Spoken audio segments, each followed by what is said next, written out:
أعوذ بالله من الشيطان الرجيم بسم الله الرحمن الرحيم الحمد لله الصلاة والسلام على رسول الله السلام عليكم ورحمة الله وبركاته. We're going to continue chapter 14 inshallah, and we'll finish it today, and on Tuesday we'll solve some questions first from chapter 14, and then a couple of general questions to see how your understanding is of the overall auditing. And then on Thursday we'll do the review inshallah for the midterm exam, and do the last quiz inshallah. And also I'll tell you the format of the exam, etc., on Thursday. So let's continue. The last thing we have in chapter 14 is the substantive procedures of the property, plant, and equipment. And we do start with the balances because the transactions, which is the purchasing of the property, plant, and equipment, is handled in the purchasing process. Therefore, we have already taken care of the transaction part. We now are going to look at what makes up the property, plant, and equipment balance, and we want to make sure that the management assertions are satisfied. So the first set is the completeness and accuracy. We're going to first obtain a lead and detailed schedule of each addition and disposition of the assets, and this is what it looks like. This is a lead schedule.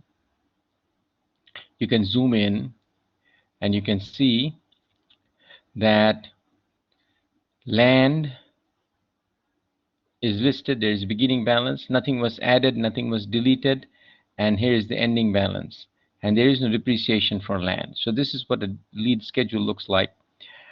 Buildings, for example, we had beginning balance, something was added, and then you had the ending balance, the beginning accumulated depreciation, the depreciation during the year, and then the ending balance of the accumulated depreciation, so on and so forth. For every category we have this. So we ask the client for this, and they will give you this. We are going to foot and agree this to the general ledger, meaning we're going to add the numbers on the lead schedule, and we want to find the same number on the general ledger. So for example, we have the building. You can zoom in. We have the building, and we see that this much was added, so we add it with the beginning balance, and we want to make sure that it is totaling the ending balance. And this is the number, $61,204,400. This is the number that we want to find in the general ledger. We want to make sure that this number matches the number in the general ledger to make sure that it is reported correctly. And remember, this is maintained by someone different than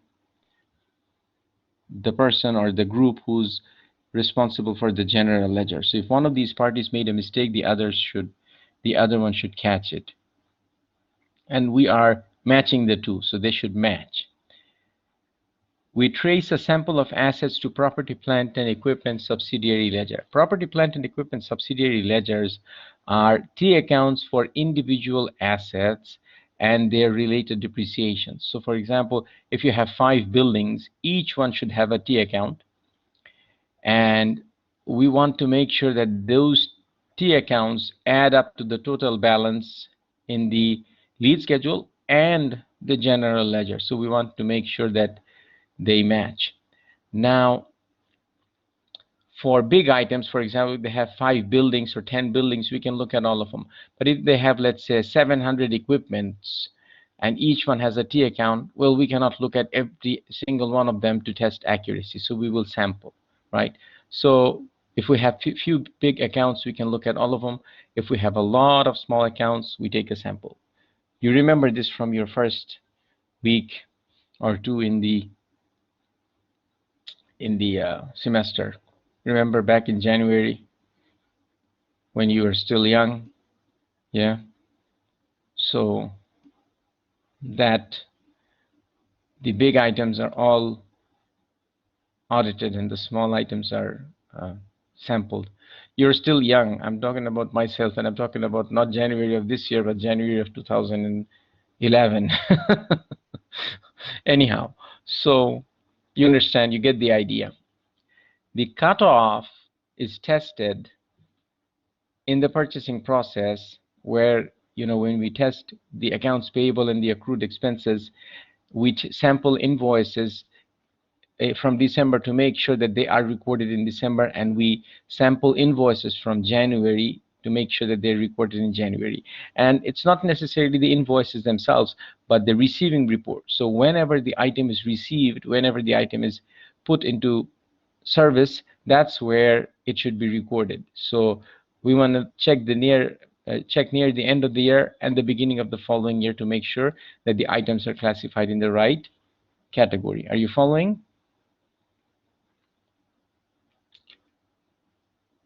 All right. Next, we have the classification. We check accounts for proper classification. We want to make sure that each asset is classified in the right place.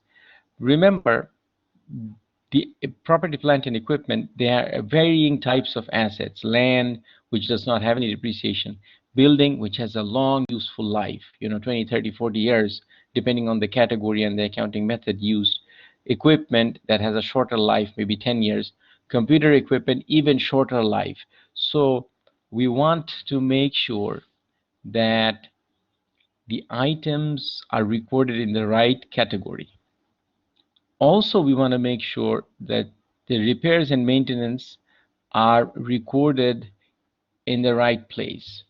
This is a big item to make sure that it is recorded correctly. For example, you might have a client who has recorded $10,000 in repairs and maintenance, and you ask them, what is this? They say, we added a bathroom to the second floor. Well, that is not repairs and maintenance. That is increase in assets. So that's addition to the building. So the building value of the building should go up. That should be added there, and it should be depreciated because it increases the life of the building, or it adds value to the building. Whereas small maintenance and repairs expenses, fixing the shower or things like that, that should be in the repairs and maintenance. So when you look at the repairs and maintenance expense account and you look at the T account of the asset, you want to look at the amount and you want to ask the client. And I have found this, in many clients' accounts where repairs and maintenance has a large expense. When you ask them what it is, they would say that, this is a room we added to this particular floor, or we built a room on the roof, etc., etc. Well, that's not repairs and maintenance. That is increase in asset. So we want to make sure that that is recorded correctly. We also want to review lease arrangements or lease agreements for proper classification. And remember, we discussed capital lease and operating lease. So if the asset qualifies as a capital lease, where should it be recorded? Should it be in the balance sheet or should it not be in the balance sheet? If it is a capital lease, let me see if you remember. I told you this in our last class. A capital lease, the asset should be in the balance sheet or not? Anyone? It should be in the balance sheet. Very good, Muhammad. So this should be in the balance sheet. If it is an operating lease, it should not be. You should just expense the lease payment. So we want to make sure that it is classified correctly, and you can easily read the lease agreement. And again, this you will learn more in the advanced accounting and intermediate accounting if you haven't already. And then, of course, when you go to audit the client, you will be taught, your seniors will teach you how to do that, inshallah. Okay. The next one is existence. Each edition should be vouched to supporting document and physically examine the capital asset for major acquisitions. So what happens? Existence means the actual physical asset exists. So if they say there is a building on such and such street, you can go and drive to that street and you want to see that the building is there. Now, especially because of restrictions that are there because of COVID-19, international travel is almost restricted, and locally also it's restricted. So now there are electronic means. You can use Google Maps And there are other methods employed, I'm sure. I don't know what the latest methods are in the accounting firms that they use. I have not been in public accounting practice for 14 years now. So they have new methods, I'm sure, to ensure that the client actually has that asset. In addition to physical test, you can look at supporting documents, and you can check the supporting documents and authorization of major purchases and dispositions. So if they added an asset or if they sold an asset, there should be some paperwork, right? This paperwork will ensure that they actually have that asset and it's not bogus. So if you're not able to physically go, you can still look at the documents. Okay. The next is rights and obligations. You want to make sure that the client actually owns the item. They have ownership right. And you can review the invoices and other supporting documents to check ownership. You can confirm property deeds or title documentation. If you own an asset, there is a documentation that says that this is the owner of the asset. For example, all of your cars, right? It has estimada. It's written on that card who owns the asset, what is the VIN number, vehicle identification number of the vehicle, what is the make of the vehicle, what is the model, for example, GMC or Toyota, Land Cruiser or Yukon, things like that. It's written there so you can verify who owns it, right? Similarly, there is documentation for land, building, all of that. So you can check and make sure that your client's company's name is actually on the building and not somebody else's name, right? Okay. Next is valuation and allocation. You can test recorded cost of purchase and installation for major additions. What does that mean? Anything that the client purchases, for example, equipment, the purchase price plus the shipping cost plus the installation cost is included in the value of the asset. So if it was $10,000 to buy, $500 to ship, another $500 to install, then $11,000 should be recorded as the value of the asset. Any cost before they press the start button in that machine, right, should be recorded as the value. And you want to make sure that that is done. And this is for the new edition, so this should not be too many for a regular recurring client unless they open a new factory and so forth. They also will give you a depreciation schedule, and you want to recompute the depreciation expense. So every single asset, the depreciation schedule is an Excel spreadsheet, right? And in there, you have the asset listed, the useful life listed, and the depreciation method, and the calculation of the depreciation. What you want to do is you want to recalculate the amount, right? You want to recalculate the amount to make sure that it is done accurately, right? So all of the assets, Ali, in the depreciation schedule are capitalized, right? If it is not capitalized, it is not depreciated. So a capitalized obviously means it is put on the balance sheet. If it is put on the balance sheet and the asset is a depreciable asset, then it should be depreciated. Certain assets are not depreciable. For example, land. You do not depreciate that, right? It just sits there on the balance sheet. Okay? Does that make sense? Are you following? And then you test the permanent impairment of long-lived assets. What is permanent impairment?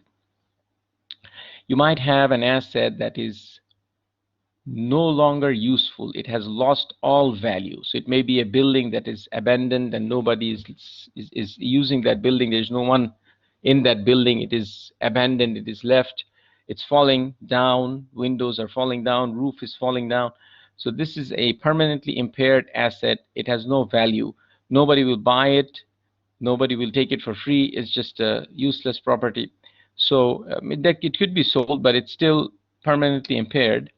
So it should be taken off from the operating assets. And if it has any value, then it should be listed for that value. Vehicles, for example, there may be vehicles that are totally useless, right? They should not be listed as assets that have any value, right? Okay. The last part is the substantive procedures for disclosures.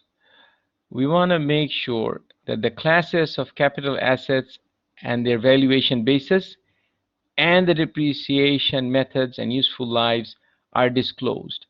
What does this mean? You cannot put this information in the balance sheet. So the different types of assets and their salvage values and their depreciation methods and their useful lives, all of these are disclosed in the disclosures.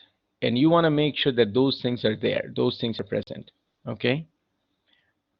Also, if there are any non-operating assets, and I explained to you non-operating assets in the previous class, that assets that are there, the client owns it, it may also even have some value, but the client does not use that in the operations. So this should be disclosed in the footnote disclosure.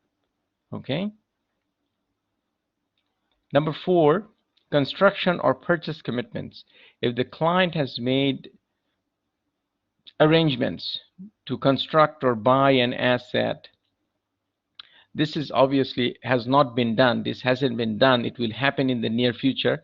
This should be reported or disclosed in the footnote disclosures. Number 5, liens and mortgages. If the asset of the client or any asset of the client is mortgage, meaning they have taken a loan and mortgaged the asset. If they fail to make the loan payments, the bank has the right to sell that asset and take the money. This information should be listed, disclosed in the footnote disclosures. Okay. And the investor should know, because sometimes it happens that the company cannot make the loan payments and the bank sell the assets, and as a result the business operations of the client may stop, right? So this is very important. This is very crucial information that the investors and the creditors need to know.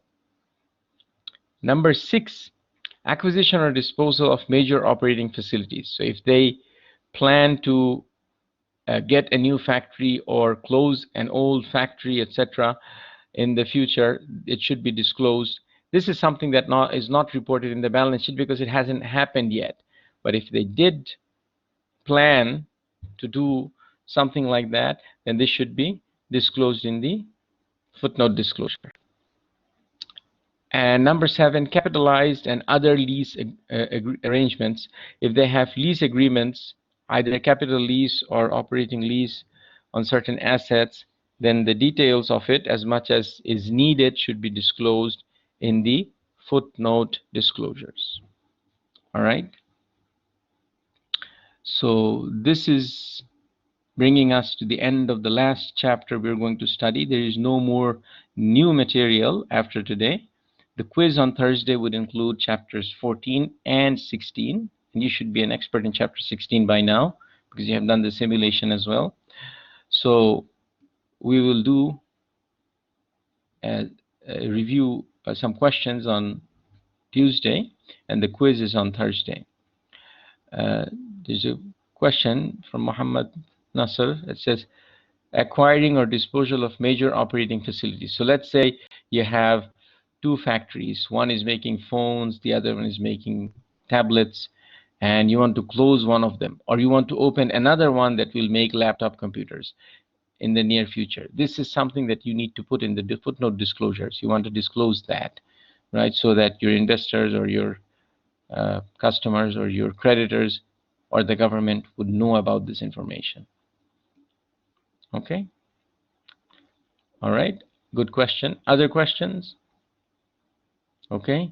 So The final exam date is given in the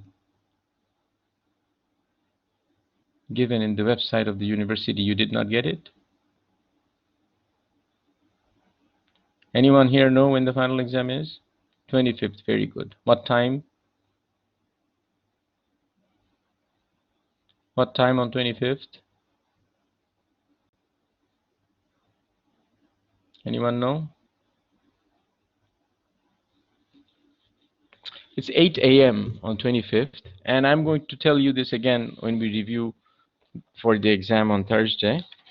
So the exam is 8 a.m., room number D204, and I'm going to discuss this and the format of the exam and how you should study for the exam, etc., etc., all of that on Thursday, inshallah. So focus on the quiz on Thursday, which is chapter 14 and 16, and we'll discuss on Thursday.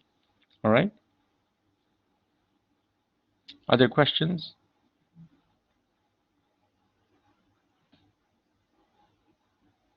Okay, so this brings us to the end of chapter 14, and I'm going to stop the recording here.